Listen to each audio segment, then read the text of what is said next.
সকল প্রবাসী ভাই বোনদের সকলকে আর কি আন্তরিক শুভেচ্ছা এবং অভিনন্দন জানিয়ে আজকের ব্র্যান্ড নিউ এপিসোড শুরু করছি। আজকে আমরা যাব আমাদের বসের সবজি খেতে, যেটি নিগারি সিম্বিলান কুয়ালা পিলাতে অবস্থিত। উনি এখানে মালয়েশিয়ায় এসে একটি সবজির বাগান তৈরি করেছেন। ওনার সবজির অনেক ইচ্ছে ছিল, তাই উনি এখানে একটি জমি নিয়ে সেখানে সবজি চাষ করছেন। আজকে আমরা যাব ওনার সঙ্গে এবং দেখব যে ওনার সবজি চাষ আসলে কতটা হচ্ছে। আমরা গাড়িতে করে এখন বের হয়েছি কুয়ালালামপুর থেকে এবং যাচ্ছি পাহাড়ে ঘেরা রাস্তার ভিতরে, যেটি খুবই সুন্দর মনোরম পাহাড় পর্বত চারিদিকে আর কি দেখতে খুবই সুন্দর। দূর থেকে কুয়াশা ঘেরা পাহাড় দেখা যাচ্ছে, মূলত এগুলো মেঘ। আমরা সেই মেঘ পাহাড় পর্বত সব কিছু পেরিয়ে আজকে যাব নিগারি সিম্বিলান। সেখানেই দেখাবো আপনাদেরকে যে বসের সবজি বাগানে কেমন সবজি হয়েছে এবং উনি কতটা লাভবান হচ্ছেন সেই সবজি থেকে, সেটিও আমরা জানবো আজকের এই ভিডিও থেকে। সো আপনারা শেষ পর্যন্ত থাকবেন, মিস করবেন না। আমরা কিছুক্ষণের ভিতরেই পৌঁছে যাব আমাদের সে কাঙ্ক্ষিত সবজি বাগানে এবং আমরা পৌঁছে গেছি। আমাদের সঙ্গে আরও অনেকজন এসেছেন, ওনারা সবাই নামছেন এবং আজকে আমরা সবজি বাগান ঘুরে দেখব যে এখানে কতটুকু সৌন্দর্য আছে এবং কতটুকু সফলতা আছে। আজকে আমরা নিগারি সিম্বিলান আমাদের এক বড় ভাইয়ের সবজি খেতে আসছি। আমরা এখানে দেখতে আসছি উনি মালয়েশিয়াতে সবজি চাষ করেন।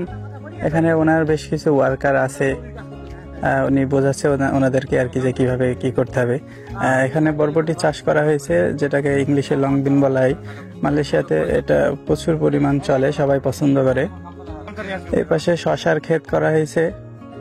আমরা বসের কাছ থেকে জানতে চাবো যে আসলে উনি সবজি চাষ করে মালয়েশিয়াতে কি পরিমাণ সফলতা পাচ্ছেন এবং সবজি চাষ করা মালয়েশিয়াতে কতটা সহজ।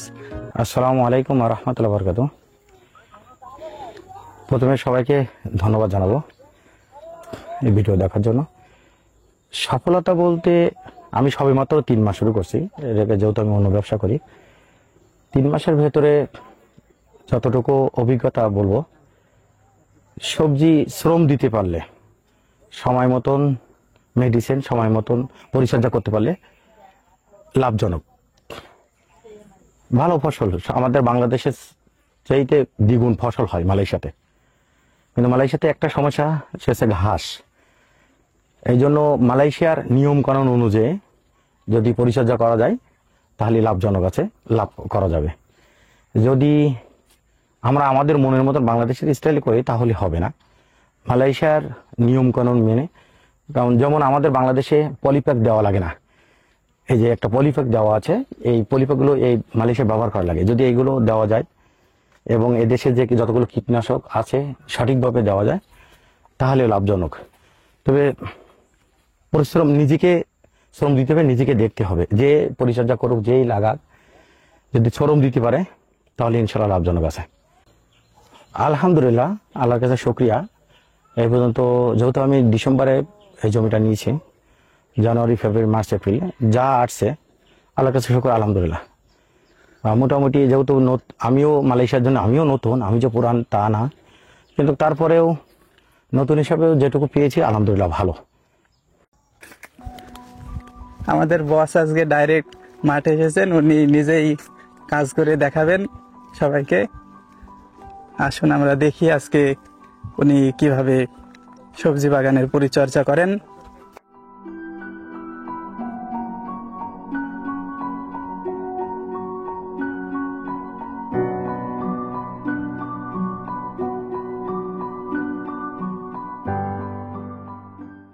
এখানে কিছু কালো তরমুজের চাষ করা হয়েছে, মোটামুটি অনেক বড় বড় হয়েছে তরমুজগুলা।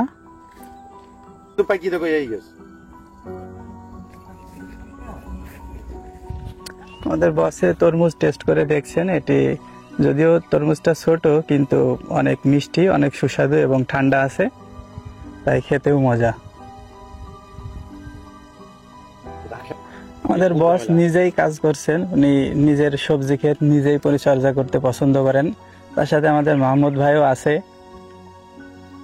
এখানে নতুন সবজি চাষ করা হবে। এখানে বেগুন গাছের চাষ করা হয়েছে, ছোট ছোট বেগুনের চারা অলরেডি ভিতরে আছে। এখানে ভেন্ডি গাছের চাষ করা হয়েছে, এই গাছগুলোতে খুব সুন্দর ভেন্ডি ধরছে। মাত্রই শুরু হয়েছে আর কি, যার কারণে এখন গাছে ভেন্ডি খুব একটা নেই, ছোট ছোট চারা হচ্ছে কেবল। এগুলা থেকে আরো আশা করা যাচ্ছে খুব ভালো ফলন হবে। এই পাশের গাছগুলোতে খুব ভালো ভেন্ডি হয়েছে, এগুলো একটু আগে লাগানো হয়েছে যার কারণে একটু বড় বড় হয়ে গেছে এবং এগুলোর ভিতরের আগাছা দমন করা হয়েছে। আমাদের বস আছে সাথে, উনি নিজের বাগান নিজেই পরিচর্যা করতে পছন্দ করেন যেহেতু, তাই উনি নিজে ঘুরে ঘুরে দেখছে যে কোথায় কি করা যায়। এখানে করলা চাষ করা হয়েছে এবং খুব সুন্দর করলা হয়েছে এই গাছগুলোতে। বস নিজেই দেখছেন সমস্ত ক্ষেত কেমন আছে, এখন কি অবস্থায় আছে।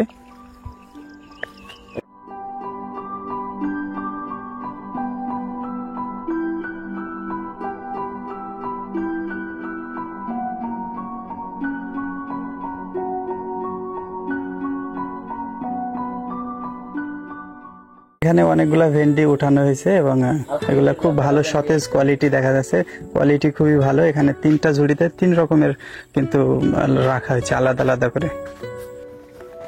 এখানে শশার ক্ষেত করা হয়েছে এবং সেখানে খুব ভালো কোয়ালিটির শশা হয়েছে। এখানে আমাদের বাপ্পি ভাই আছে, উনি দেখাচ্ছে যে কোয়ালিটি কেমন শশার। বাস এখানে আছেন, উনি ব্রিফিং করতেছেন সবার জন্য, সবাইকে বুঝিয়ে দিচ্ছেন যে তাদের কাজ কিভাবে করতে হবে বা ফসল তোলার পরে কি করতে হবে।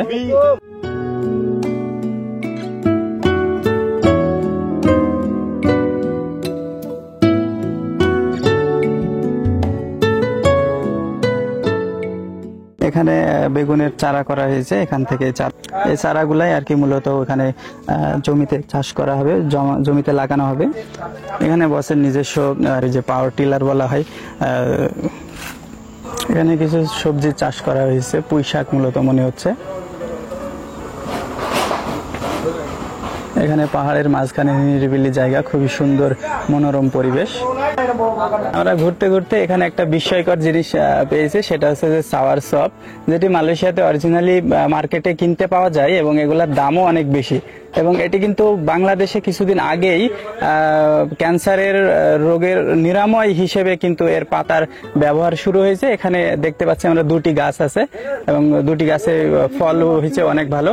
আমাদের এক ভাই এখানে একটি ফল দিলেন আমাকে, এই ফলটি পাকা, এই গাছের এই ফল এটি মূলত পেকে গেছে এবং এটির ইংলিশ নাম হচ্ছে যে সাওয়ার সপ। বাংলায় কি বলে আমি শিওর জানি না। এখানে গাছে অনেকগুলাই ধরছে।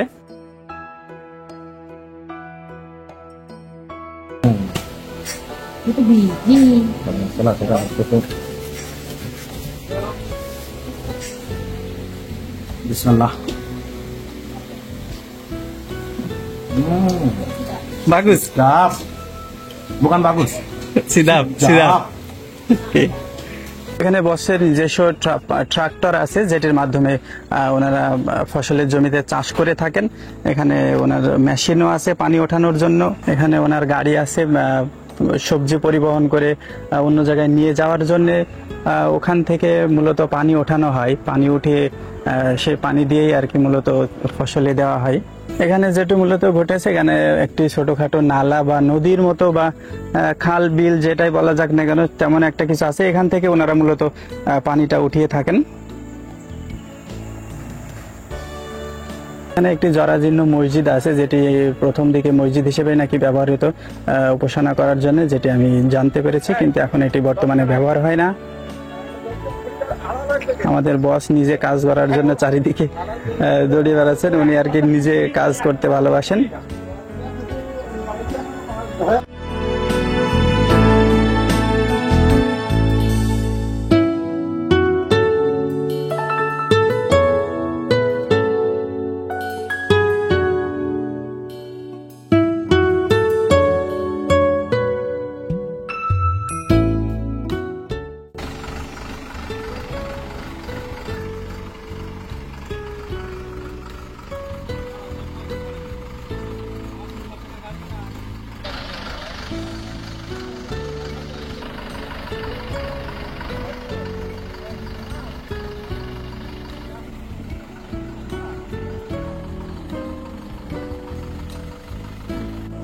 আমরা সমস্ত কিছু ঘোরাফেরা করে আজকের মতো চলে যাচ্ছিলাম। তো ওই সময় হঠাৎ করে আমাদের বসে মনে হলো যে যেহেতু উনি নতুন ট্রাক্টর নিয়েছেন তো একটু চালিয়ে দেখবেন যে আসলে কেমন হয়। তাই উনি ট্রাকের উপরে উঠে পড়লেন এবং নিজে চালিয়ে একটু চেষ্টা করে দেখলেন যে আসলে কেমন আছে কোয়ালিটি। যাই হোক, ওনার খুব ভালো লাগছে।